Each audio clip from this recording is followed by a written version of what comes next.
to manage money like a pro. How you manage your money decides your whole future. दोस्तों, आपने KBC में 5 करोड़ जीतने वाले सुशील कुमार की कहानी तो सुनी ही होगी। कैसे 5 करोड़ जीतने के बाद भी उन्होंने 1 साल के अंदर अपने सारे पैसे गंवा दिए।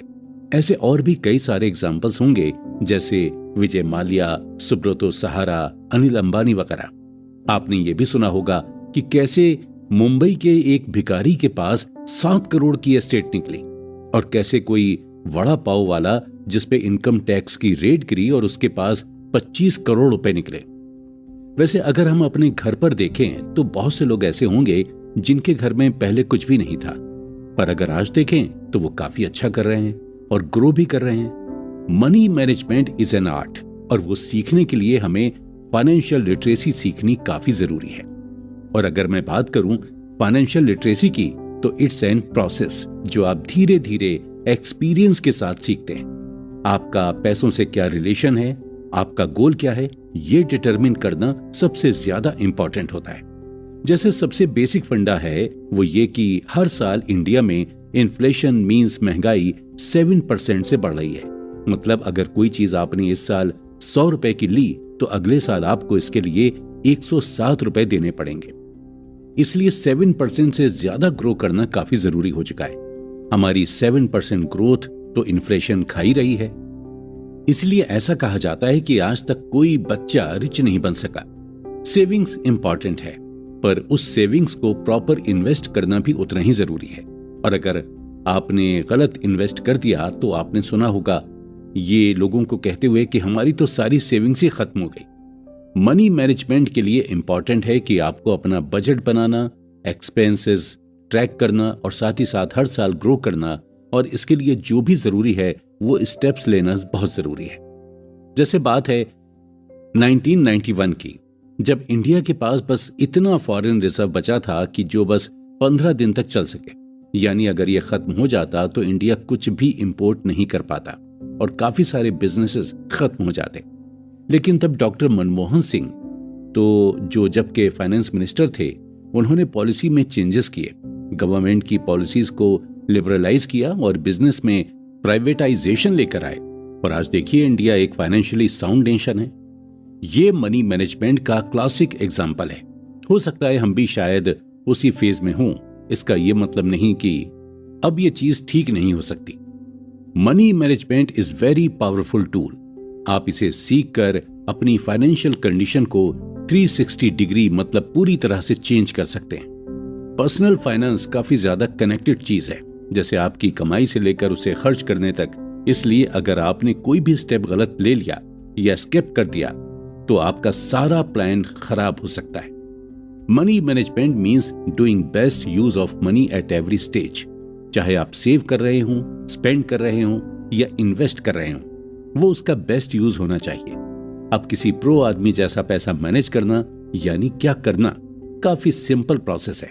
बस पैसे का बेस्ट यूज करना है, चाहे आप सेव कर रहे हों, खर्च कर रहे हों या फिर इन्वेस्ट कर रहे हों। अब ये कैसे करना है, यही हम जानेंगे हमारी इस सीरीज में, जिससे हम भी हमारी मेहनत से कमाए गए पैसों को कुछ अच्छे से मैनेज कर सकते हैं और अपने लिए एक बेहतर प्रेजेंट लाइफ और एक बेहतर फ्यूचर सिक्योर कर सकते हैं। तो दोस्तों बने रहिए हमारे साथ हमारी इस ओरिजिनल ऑडियो सीरीज में। नमस्कार दोस्तों, आप सुन रहे हैं how to manage money like a pro की बुक समरी। मैं हूं RJ Gauhar Parvez. Why we fail managing personal finances. Personal finance एक ऐसी चीज है जो हर किसी का अलग अलग हो सकता है अपने अपने गोल के हिसाब से, पर आजकल हमारी आदतें इतनी फास्ट बदल रही हैं क्योंकि इतने सारे ऑप्शंस अवेलेबल हो। अब आप लोग ही देखिए ना, हर रेलवे स्टेशन, एयरपोर्ट पर लोग आपको क्रेडिट कार्ड्स बेचते नजर आ जाते हैं। हर इंसान को रोज किसी बैंक का कॉल आता है लोन के लिए, और नए नए कैशबैक्स, बिग बिलियन डे और ऑफर्स ने हम सब की आदत बिगाड़ दी।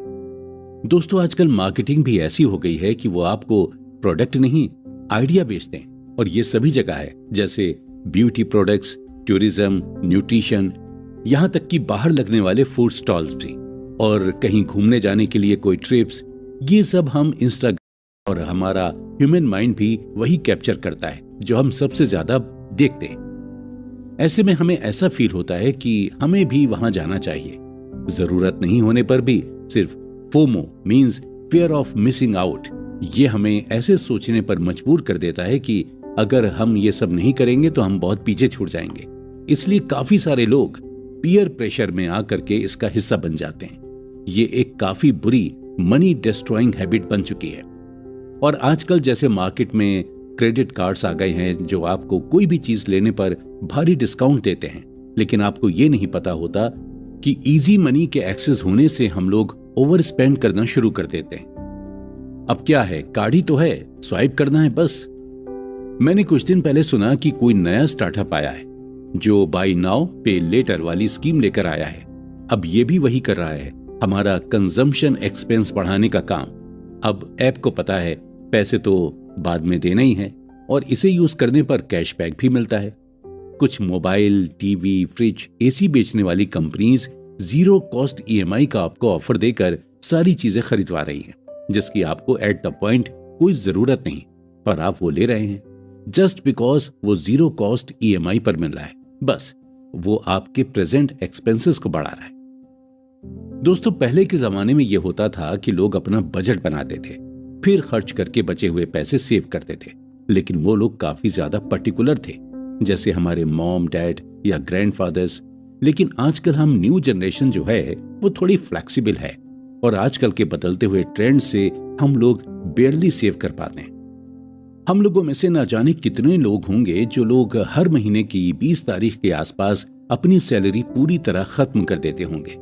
इसमें अब कोई लोग ऐसे भी होंगे जिनके कई लोन्स हैं, पर कोई लोग ऐसे भी होंगे जो लोग ओवर स्पेंड करते हैं और बाकी के दिनों में वो लोग किसी से उधार लेकर सैलरी आने पर उसे लौटा देते हैं। वो लोग अब इस ट्रैप में फंस चुके हैं। दूसरे जो ट्रेंड है वो आपने देखा होगा कि आजकल फ्राइडे सैटरडे नाइट्स को पार्टी जाना या क्लब जाना, जो कि काफी महंगी चीज होती है, या कभी हाउस पार्टी होस्ट करना, ये सब मेट्रो सिटीज में पिछले 5 सालों में बहुत बढ़ गई है। अब ये हमारी लाइफ का एक बहुत ही इंपॉर्टेंट पार्ट बन चुका है। साथ ही साथ किसी दोस्त को उसके बर्थडे पे गिफ्ट देना, इसका भी कंट्रीब्यूशन आजकल काफी बढ़ चुका है। फिर कभी किसी एम्प्लॉयज का फेयरवेल या घर पे किसी का बर्थडे, इन सब से हर दिन हमारी जेब से पैसे जाते रहते हैं जिन पे हम उतना ध्यान भी नहीं देते। इसलिए अगर इस हिट से बचना है या आपको लगता है कि ये सब आपकी लाइफ में है, तो सेव करने का एक तरीका आप लोग समझ लीजिए। अब सेविंग्स वो ही होगी जो आपको आखिरी में बचती है, पर जैसे ही आपकी इनकम आई उसमें से आपने पहले ही अगर 20% पार्ट निकाल के साइड में रख दिया तो आपके पैसे बचे हैं 80%। आप उसे ही अपनी सैलरी माने और उसमें से ही अपने खर्चे पूरे करें, क्योंकि आजकल की लाइफ में हम ऐसा सोचेंगे कि सब खर्चे होने के बाद जो बचेगा वो सेविंग्स है, तो शायद हम कुछ सेव भी ना कर पाए। और एक चीज है जिसकी वजह से हम लोग फेल हो जाते हैं, वो है अपना बजट बनाना कि किस चीज पे कितना पैसा स्पेंड हो रहा है। जैसे अगर आपको किसी मंथ ट्रिप पे जाना हो तो आप लोग पहले ही उसका बजट बना लें, पार्टी का बजट बना लें, अगर बाहर खाना खाने जाना है तो उसका भी बजट बना लें, और वो सब चीजें उतनी ही बजट में करनी है, इस बात का ट्राई करें। जैसे आपको पता है कि फेस्टिवल्स में आपके ज्यादा खर्चे होंगे, तो आप उसके 1-2 मंथ पहले ही तैयार हो जाएं, ताकि आपके ऊपर एक साथ कोई बर्डन ना आए। जो भी इंसान अर्न करता है वो अपने सामने अपने गोल्स लगा कर रखे। कई बार ऐसा होता है कि हम फंड इमरजेंसी के लिए बनाते हैं, पर उससे प्रॉपर्टी या शेयर्स खरीद लेते हैं। मनी मैनेजमेंट के लिए आपको अपनी इमोशंस को साइड में रखना होगा। और जैसे कोई सोचता है कि जॉब लगते ही कार लेनी है क्योंकि वो तो मेरा सपना है, और जैसे ही जॉब लगी वो लोग अपने आप पर ईएमआई का ऑब्लिगेशन स्टार्ट करवा देते हैं, जबकि अगर जरूरत ना हो तो कार बाद में भी ले सकते हैं। हमें मेजर खर्चे तभी करने चाहिए जब हमारे पास ज्यादा सेविंग्स हो। अब कुछ लोग रिटायरमेंट प्लानिंग अपने रिटायरमेंट के 5 साल पहले सोचना शुरू कर देते हैं। कुछ लोग सब जगह सही जा रहे होते हैं, पर कभी भी अपना इमरजेंसी फंड नहीं बनाते। इससे अगर कोई इमरजेंसी आ जाए तो वो बिखर जाते हैं। मनी मैनेजमेंट में गलती होती है क्योंकि इस सोसाइटी में ऐसे माना जाता है कि पैसे कमाते ही आपकी लाइफ सेट हो जाएगी, लेकिन वो भी एक प्रोसेस है। अब आप अगले 40 सालों तक कमाने वाले हैं, तो फिर आपकी कमाई के पहले या दूसरे साल में ही उस पर इतना प्रेशर क्यों डाल रहे हैं? इन्हीं गलतियों से आप एक साइकिल में फंस जाते हैं। मनी का एक सिंपल रूल है, अर्निंग के सोर्स मोस्टली एक या दो ही होते हैं, पर स्पेंडिंग के सोर्सेस पर कोई लिमिट नहीं है।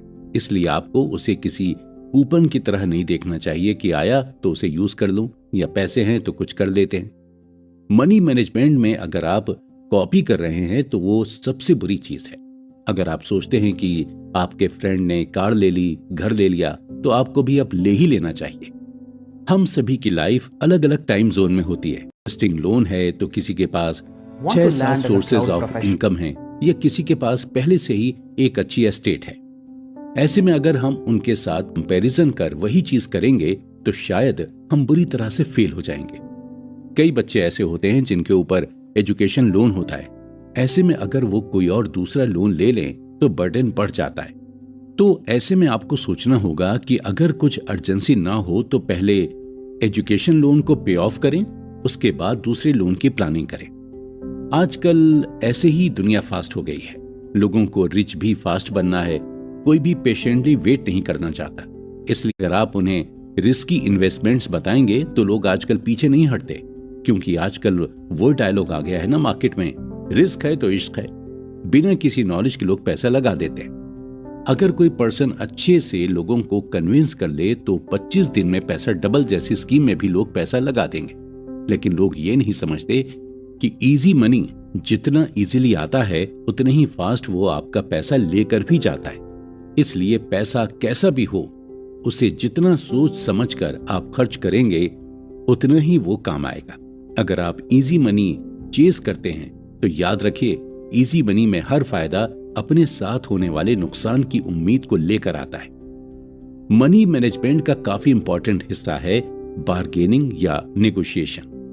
जी, मैं ये बार्गेनिंग किसी सब्जे वाले या सड़क के किनारे दुकान लगाने वालों से करने को नहीं कह रहा हूं, लेकिन कभी आप कहीं होटल बुक करो या कोई बड़ी चीज खरीदो तो आप हमेशा बार्गेन करो। आजकल न्यू जनरेशन इसे अच्छा नहीं मानती।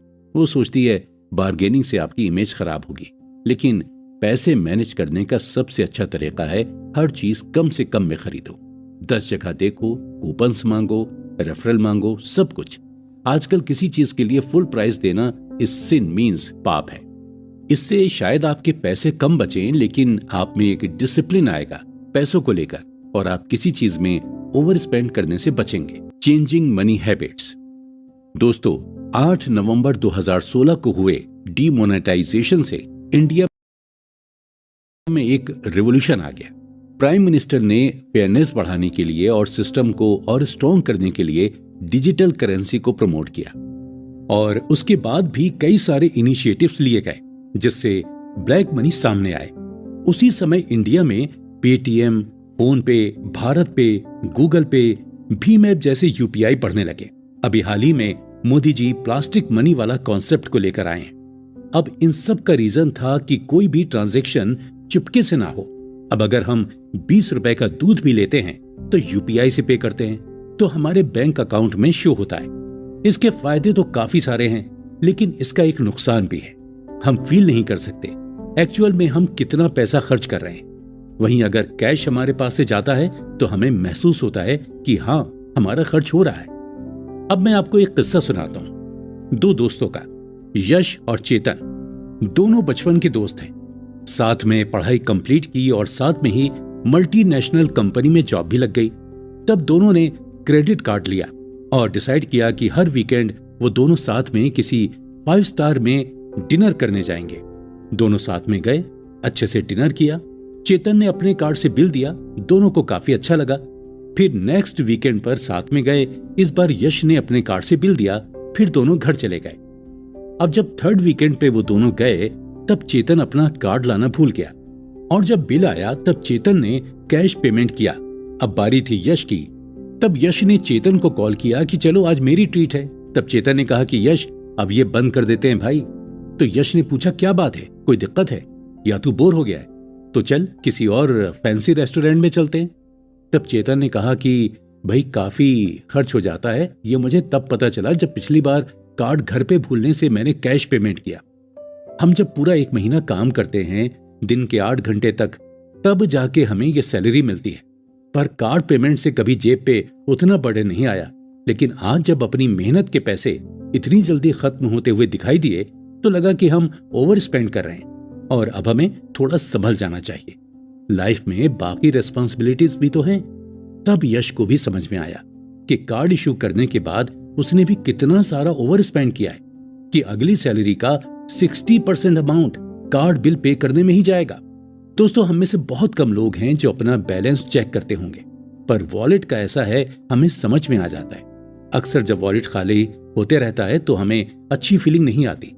आप में से कई लोगों के साथ ऐसा होता होगा कि वो इतना स्पेंड कर देते हैं कि जब वो जानबूझकर अपना बैलेंस चेक नहीं करते, क्योंकि उन्हें पता है कम बैलेंस दिखने पर उन्हें गिल्ट फील होगा और वो इस फीलिंग को एस्केप करना चाहते हैं, क्योंकि वो बिल्कुल भी कंफर्टेबल नहीं होती। आजकल कई सारे स्टार्टअप्स आ चुके हैं जो कार्ड्स, क्रेडिट पॉइंट्स देते हैं। अब उनका तो बिजनेस मॉडल ही हमारे खर्चे पे चलता है। कैशबैक के चक्कर में अगर हम ओवर स्पेंड करने लगे तो हमारा बजट बिगड़ ही जाना है। अब आपको आपके एप्स हमेशा वही चीज दिखाते हैं जो आप खरीदना चाहते हैं। जैसे ज़ोमैटो, स्विगी से आपको हमेशा नोटिफिकेशन आएगा 40% ऑफ, तब आप भूख नहीं होने पर भी कुछ ऑर्डर जरूर करेंगे। वही केस है मूवी के ऐप का, बुक माई शो का। ये ऐप कोई ऑफर भेज देगा तो आप भी सोचेंगे कि चलो कैशबैक है, यूज कर लेते हैं। बहुत सारे लोग ऐसे भी होंगे जो पहले ही अपने पैसे खत्म कर देते हैं और बदले में किसी से उधार लेते हैं। पर अगर आप इस साइकिल में फंस रहे हैं तो आपको इसे रोकना चाहिए, क्योंकि ये आपका हर महीने का बजट बिगाड़ रहा है। आजकल अगर आप देखें तो हर साल हमारे एक्सपेंसेस बढ़ ही रहे हैं। जैसे अब सभी को गैजेट्स की जरूरत होती है, वैसे ही महंगे फोन्स, अगर कोई जिम जाता होगा तो सप्लीमेंट्स, साथ ही आजकल पर्सनल ग्रूमिंग के बढ़ती इंपॉर्टेंस से भी हम सभी पर खर्चा बढ़ रहा है। इसलिए एक प्रॉपर बजट बनाना काफी ज्यादा जरूरी हो गया है। दोस्तों, आपने कि आप नेक्स्ट वीडियो किस टॉपिक पर चाहते हैं, ताकि हमें भी फीडबैक मिले और हम उन्हीं टॉपिक्स को कवर करें। इस चैनल को जरूर सब्सक्राइब कर लीजिए और बेल आइकन को भी जरूर दबा दीजिए, ताकि आप ऐसी एक भी नॉलेजेबल वीडियो मिस ना करें। और इस वीडियो को लाइक जरूर कीजिएगा ताकि हमारा कॉन्फिडेंस बढ़े। तो चलिए फिर मिलते हैं एक और नई धमाकेदार वीडियो के साथ। तब तक के लिए जय हिंद।